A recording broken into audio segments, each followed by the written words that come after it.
Prabhupada has a very fast wit. When people were talking in the beginning about him coming here with his immigration,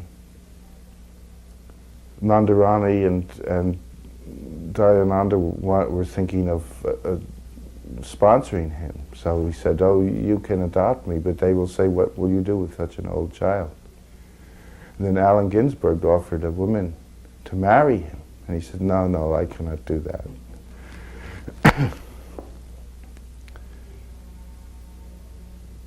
So I saw his wit, and people would say, "Oh, Swamiji, you look so nice today." And he says, "Just today?" He would be like that, fast wit. And the early time, there was more than one woman that asked him to marry him, not for immigration, but there's one person that followed him up to Montreal. It wasn't like people were getting kicked out of the temple too much for anything. You had to really do a lot to get kicked out of the temple. In the first days, we were having a rousing hour and a half kirtan, and then going out and having a cigarette after it, like it was the theater or something, intermission, with the dogs there tied up in front of the temple, because dogs wouldn't be allowed in the temple. You know, when Prabhupada got his stroke, it was Memorial Day weekend, and Memorial Day weekend in New York, everyone leaves New York City. It's like this huge exodus. And I could see Prabhupada couldn't function, it was serious. So I called my family doctor, but he was out of town.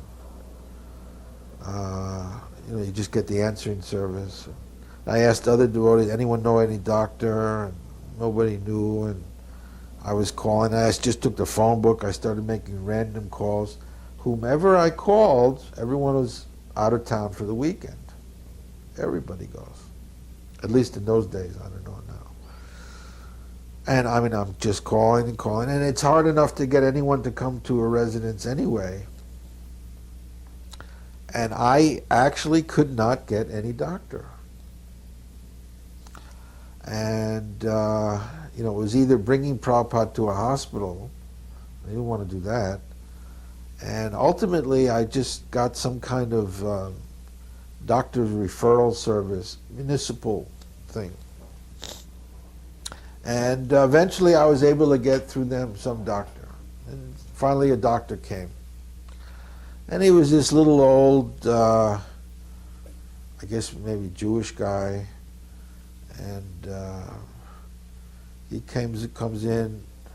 Of course, we didn't ask him to take his shoes off, but there we're all standing in our we used to wear these jeans and t-shirts and barefoot, and and he walks in. There's no furniture, and just a carpet, and there's this old Indian man. He couldn't figure what's going on here. And there's Prabhupada very sick, and everyone's walking on Hare Krishna, Hare Krishna. He just couldn't understand. So it took him a time just to understand what's going on here, and then what to speak of examining Prabhupada.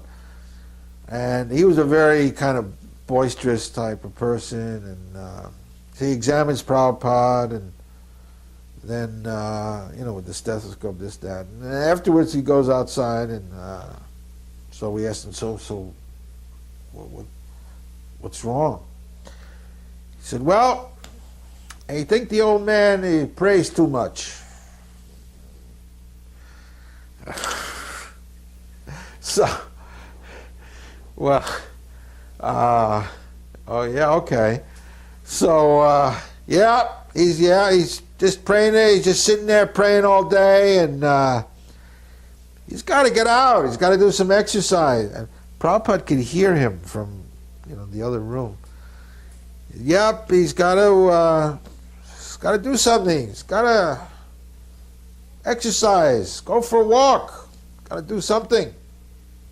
Go out in the morning. Take a walk. Go to the park. So anyway, and then he just left. And I mean, this guy, that's all he could do, say. So eventually we did have to I did put Prabhupada in the hospital. And then was a whole thing. And then Prabhupada came out of the hospital. Then we took him to a house in New Jersey we had rented by the seashore. Anyway, then Prabhupada did recover sufficiently, and then Prabhupada announced that now I will take a morning walk. He said that doctor, he said something very good, very valuable. We all laughed because we thought the guy was a nut. And he said, Prabhupada said, no, he has given very good instruction. I will take that up. And Prabhupada then proceeded to take a morning walk.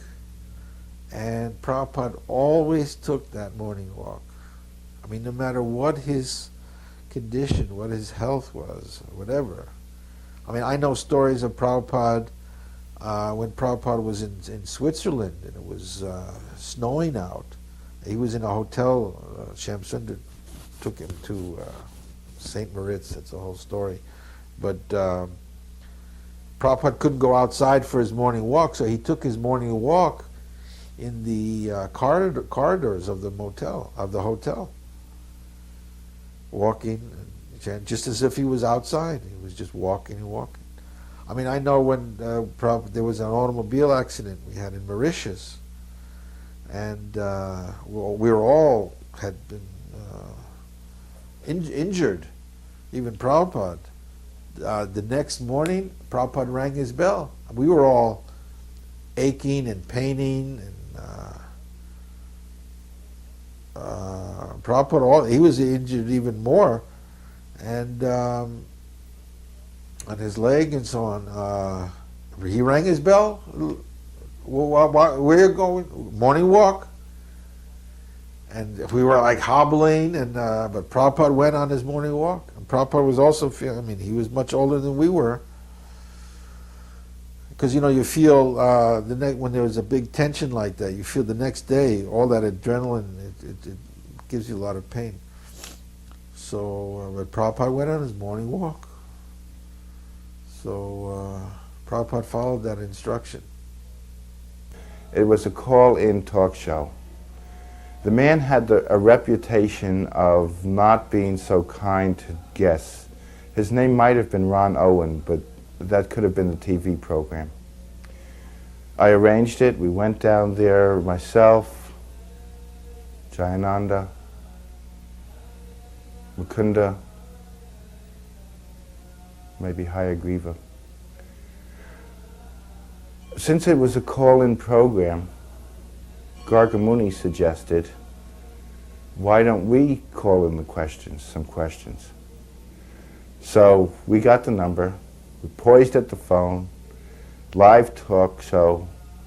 Welcome Swamiji, welcome to the United States. A brief introduction.